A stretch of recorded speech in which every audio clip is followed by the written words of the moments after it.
1,000,000 people stand paralyzed in the dust of a wilderness valley. The ground beneath their leather sandals is vibrating. We imagine a royal fanfare. Something structured, civilized, and clean. We think of a trained musician standing in a king's court. Every lease is canceled. Every slave is liberated. Every ancestral plot of land is returned to its original family. Generations of crippling, inherited debt vanish in a single breath. The shofar is not a call to religious reflection. It is the sound of a shattered system. God takes the ultimate day of spiritual forgiveness, Yom Kippur, and fuses it directly to the ultimate day of physical liberation. The horn binds them together. You cannot have the blood on the altar without the release of the captive. The sound of the ram's horn forces heaven's mercy into the dirt and economics of human society. It declares that no one is permanently broken, and no one is permanently owned. The horn brings life. It cancels impossible debts. But the prophets introduce a much darker image. Because what happens when the horn blows? And there is no jubilee to celebrate? What happens when the man holding the twisted bone is standing alone on a wall, staring into the pitch black of the night? You are standing on a watchtower in the dead of night. The limestone block beneath your feet is cold, slick with the dampness of the midnight air. You are staring out into an ocean of pitch black, straining to catch any unnatural movement in the shadows. Your chest is tight, and in your hand, you hold the heavy, deeply grooved bone of the shofar. This is the haunting metaphor God gives to the prophet Ezekiel in chapter 33, playing a triumphant anthem for an audience. Most people assume the biblical horn is just ancient music, and it does carry ceremonial weight sometimes. He looks at his prophet and calls him a watchman on the wall. The mandate is brutally simple. If the watchman sees the sword of an enemy creeping through the dark, he must raise the ram's horn to his lips and blow the teruah, the stuttering, broken alarm of impending slaughter. If he blows it and the city ignores the sound, their blood is on their own heads. But if he sees the danger, panics, and stays silent, their blood is on his hands. The shofar here becomes an instrument of terrifying psychological weight. It is the sound of heavy, unavoidable truth. If you are in a season where you feel an inescapable, internal friction, a deep, persistent conviction that something in your life is quietly destroying you, that a habit is rotting your foundation, that a relationship is pulling you into the dark, you are hearing the watchman. We spend so much of our modern lives trying to silence that exact frequency. When conviction flares up in our chest, our instinct is to muffle it. We drown it out with constant streaming, with frantic schedules, with the endless noise of our phones. We treat the sudden, jarring feeling of spiritual warning as an attack on our peace. We assume the friction means God is angry, but the alarm is not a weapon. It is a lifeline. The watchman does not blow the horn. But if you look closer at the raw, twisted bone, the sound actually comes from, at the Hebrew text hiding beneath the English translation, because he hates the people sleeping in their beds. He blows it because he loves them enough to terrify them into waking up. He wants them to brace the heavy iron gates before the enemy breaches the perimeter. When the Spirit of God sounds that uncomfortable, piercing note in your conscience, it is the frequency of rescue. It is the mercy of a God who refuses to let you be ambushed in the dark. Ezekiel's horn was meant to save a physical city from a physical sword. But there is one final, ultimate blast of this horn recorded in the biblical text. And when this one sounds, it will not just wake a sleeping city, it will wake the dirt itself. The sky tears open like a heavy scroll. The atmosphere pulls back. A blinding light floods the horizon. A voice like rushing water shakes the firmament. An archangel steps forward to the edge of the heavens. He raises an object to his lips. He does not hold the silver chatzotzra. He does not hold the polished metal of a human assembly. He holds the twisted, hollowed-out bone of a ram, the great and final shofar. He fills his lungs. He blows. The frequency hits the atmosphere. It hits the mountains, but it does not stop at the surface. It penetrates the dirt. It vibrates through the bedrock. It pierces through 6 feet of packed earth, through roots and clay. And at the devastating outcomes that follow, every single time it echoes through Scripture, you start to see something the musical reading completely misses. Right down into the dust of 1 billion human graves. Paul writes about this exact moment in 2 different letters, 1 Thessalonians chapter 4 and 1 Corinthians chapter 15. He calls it the last trumpet. He tells a group of grieving Christians that the Lord himself will descend from heaven with a cry of command, with the voice of an archangel, and with the sound of the trumpet of God.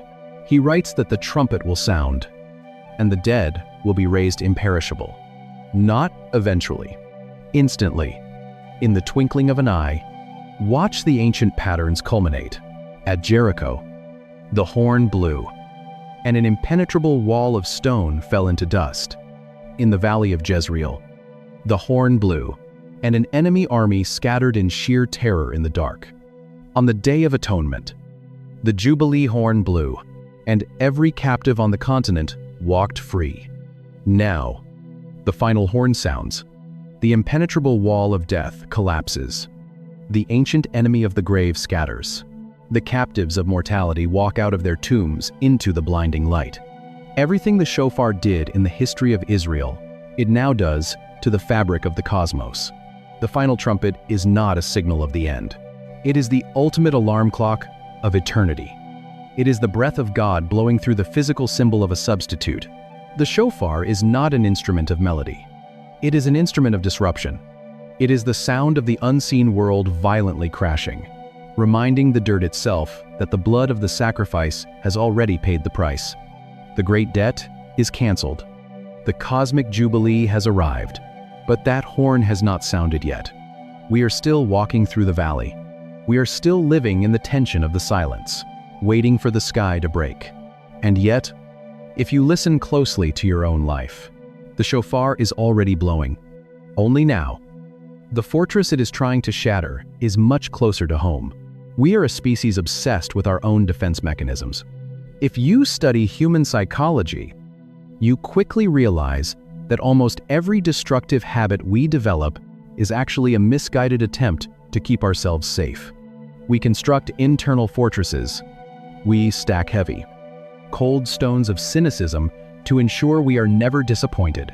We forge thick iron gates of self-reliance so we never have to depend on anyone else.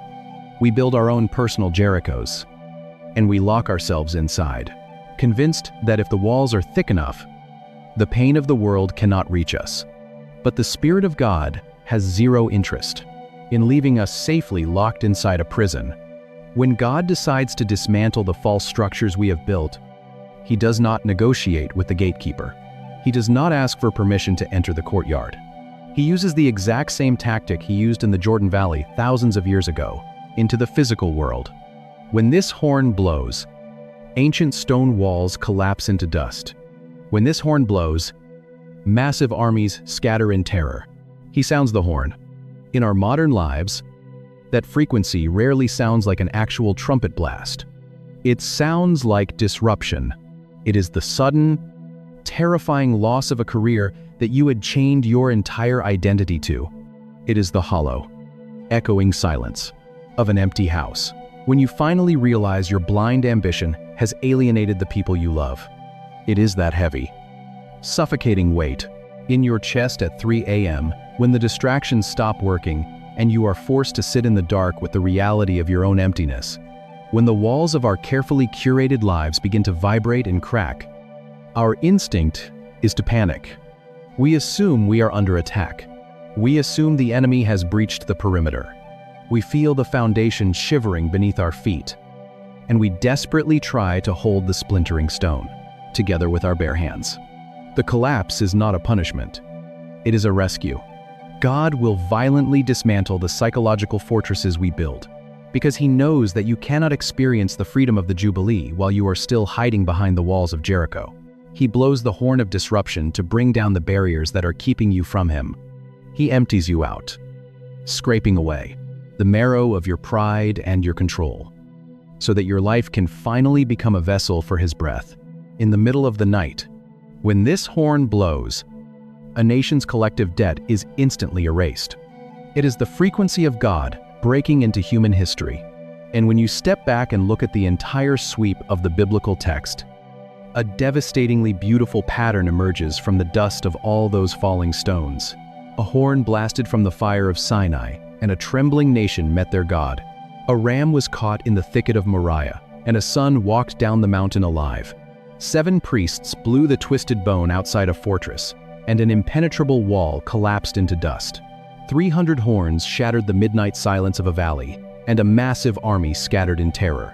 A priest sounded the note on the Day of Atonement, and a generation of slaves walked out of their chains. A watchman raised the alarm in the pitch black, and a sleeping city woke up to brace the gates. An archangel will blow the great frequency over the graves of the earth, and the dead will rise imperishable into the light. 1 sound, 1 breath, 1 rescue. But maybe the part that stays with me most is the physical reality of the horn itself. The violent scraping out of the bone. To make the sound, the ram's horn has to be completely emptied of what it used to hold. If you have ever felt like your spiritual life is asleep, or if you have ever waited for a breakthrough that never seems to arrive, it cannot make the frequency of heaven until it is hollowed out. And it carries the audible memory of a sacrifice, the faint smell of marrow and earth into every battle it fights. If you are in a season where it feels like God is emptying you out, scraping away your control, and bringing down the walls of the life you carefully built, do not panic.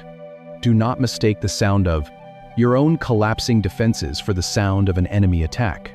It is the frequency of the Jubilee. The Master is clearing the space so his breath can finally move through you. And may the God, who shatters every prison with a single breath, meet you in the rubble and walk you safely home. You might be listening for the wrong sound. We tend to listen for something soothing. We want a God who plays a gentle melody to calm our anxiety and make us comfortable. But the sound coming off the mountain is not trying to soothe you. It is trying to wake you up. A thick, impenetrable cloud obscures the jagged granite peak of Mount Sinai, flashing with sudden, violent lightning. The question is, why this specific object? Why not a thunderclap? Why not an angelic voice? Why does the creator of the universe choose to announce his presence in his wars and his ultimate salvation through the hollowed-out horn of a dead ram? The place to start is the Hebrew language itself, because ancient Israel actually had real, finely crafted trumpets. But the detail that changes how you read every battle in the Old Testament is what happens when you put the polished silver next to the twisted bone. Picture a Hebrew craftsman in the blistering heat of the desert. He is striking a sheet of pure silver with a heavy mallet, rolling it into a long, gleaming tube. The metal catches the harsh midday sun. He is building exactly what God commanded Moses to construct. In Numbers chapter 10, 2 silver trumpets for the camp. In our English Bibles, the word used for these silver objects is simply trumpet. And when we read about the terrifying blast of noise at Mount Sinai back in Exodus 19, the English translation uses that exact same word, trumpet. But the original Hebrew text does not. The Hebrew language reveals a sharp, intentional divide. The silver instruments being hammered out in the desert are the chatzotzra. They are straight, metallic, and engineered. They produce a clear, predictable pitch used to coordinate human logistics. Fire wraps around the mountain like a furnace. And from somewhere deep inside, the heavy smoke, a sound is tearing through the desert air. They tell the tribes when to pack their tents, when to march, and when to gather for an assembly. But the chaotic sound that shattered the silence at Sinai was not the chatzotzra. It was the shofar. This is an entirely different object. A shofar is a ram's horn. It is not manufactured in a metal shop. It is harvested from the skull of a dead animal. It is asymmetrical, severely curved, and deeply grooved. To make it hollow, the inner cartilage must be violently boiled and scraped out, leaving behind a porous bone shell that still smells, faintly of marrow and earth.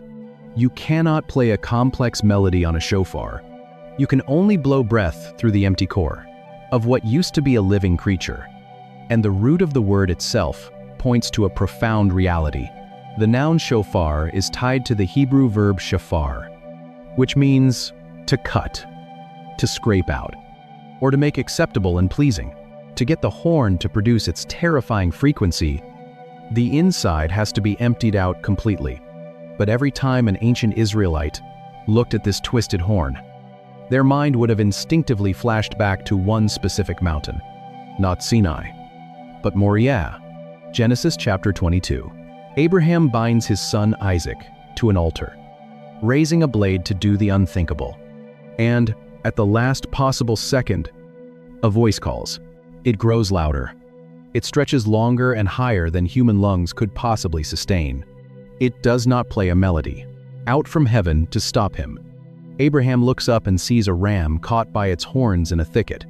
The animal takes the place of the son. The ram dies so the child can live. This connection changes how you read every subsequent battle, festival, and royal coronation in the biblical text.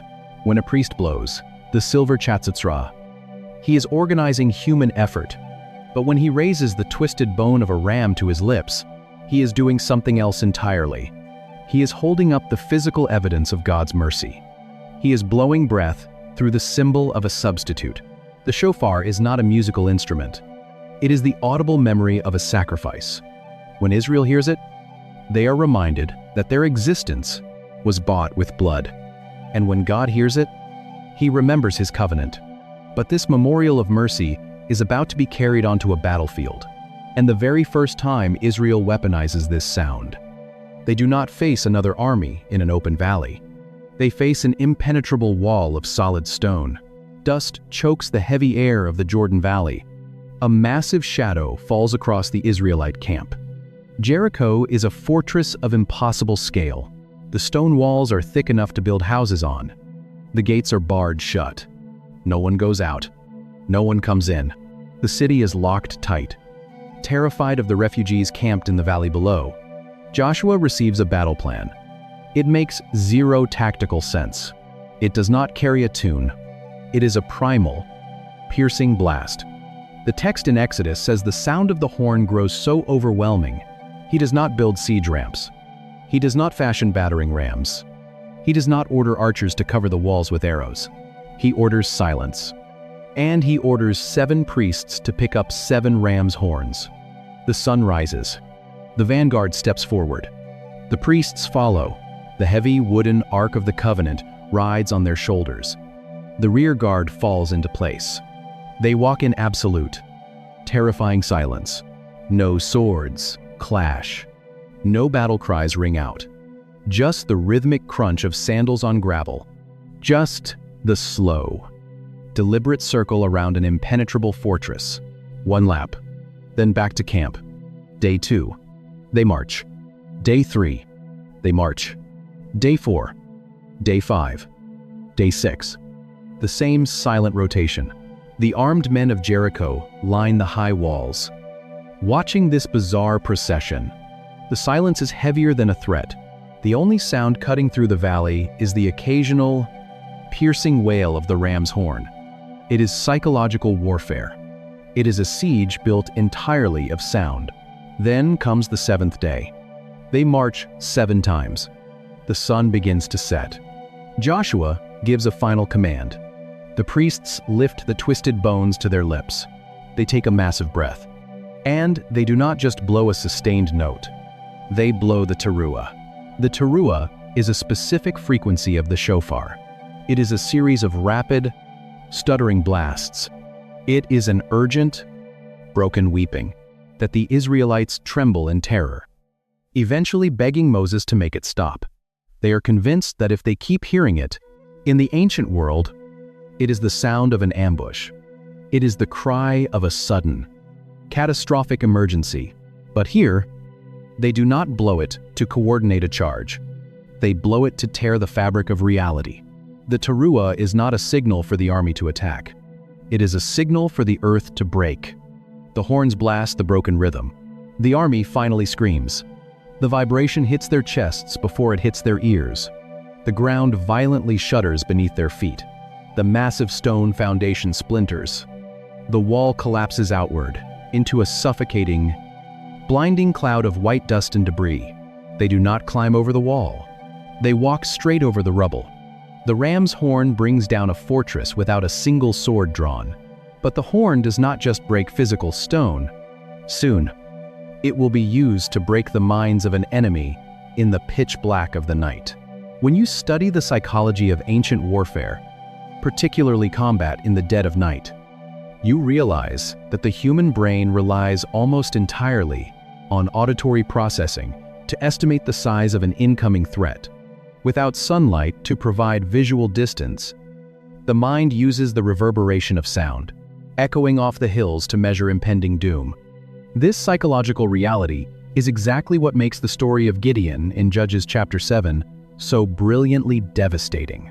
The sheer force of it will kill them. This is our very first encounter with it.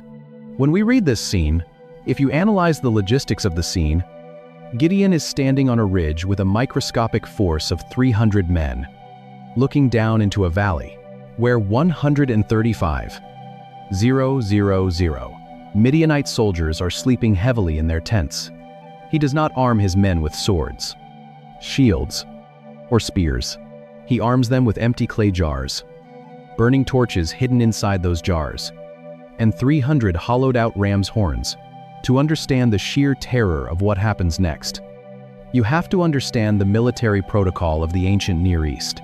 In a standard Israelite army, a shofar blower did not fight. He stood beside a high-ranking commander, and his horn was used to signal an entire battalion, often thousands of armed men. You only needed one horn to direct a massive military unit.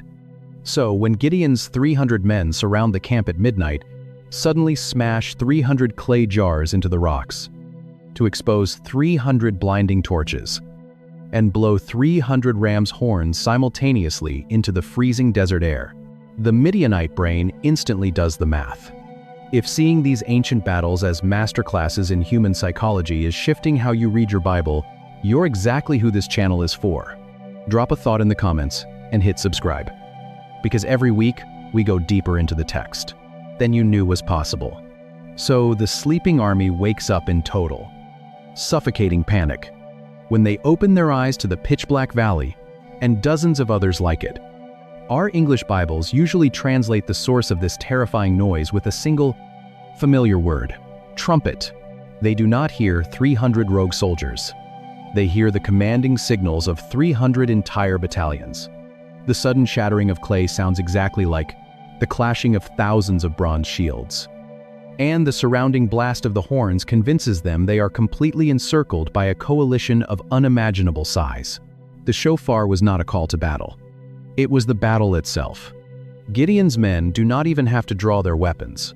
They simply stand on the ridges and continue to blow the teruah, the stuttering, broken alarm of ambush, while the Midianites draw their own swords, in the dark, and begin slaughtering each other in sheer, unadulterated terror. The twisted bone of a dead ram amplifies the presence of a few hundred men into an unstoppable phantom army. It shatters stone walls in Jericho, and it shatters the human mind in the valley of Jezreel. But the most powerful frequency of the shofar does not destroy physical enemies. It destroys a completely different kind of prison, and it only happens once every 50 years. The sun beats down on the limestone of Jerusalem. The streets are perfectly still. The air is thick with the metallic smell of blood and the heavy smoke of burning frankincense. It is the 10th day of the 7th month, Yom Kippur, the Day of Atonement. The high priest steps out from behind the heavy veil. The blood has been carried into the dark. The sacrifice has been accepted. You've probably seen the imagery in church artwork or stained glass. We picture a polished brass instrument. The nation's spiritual slate is wiped clean. But this specific year is different. This is the 50th year, and in Leviticus 5:20, God issues a radical command for this exact moment. A priest steps to the highest point of the Temple Mount. He raises the twisted, hollowed-out bone of a ram. He fills his lungs with the hot autumn air. He blows a piercing, sustained blast. The sound rolls over the temple courts. It echoes down the narrow stone alleys of the lower city. It spills out beyond the walls into the terraced fields of Judea. And as the vibration physically hits the ears of the people, reality instantly fractures. This is the year of Jubilee. In English, Jubilee sounds like a generic party or a celebration, but in Hebrew, the word is Yovel. And Yovel literally translates to ram's horn. The year is not named after a calendar date. It is named after the physical object that triggers it. And what it triggers is a socio-economic earthquake. A man born into indentured servitude hears the sound. He drops his master's tools. He walks out the front gate. He is free. A bankrupt farmer hears the sound. He walks back to the ancestral field he lost 20 years ago. He claims it back. A wealthy landowner hears the sound. He opens his financial ledgers. He tears the parchment into pieces. One sound. Total reset.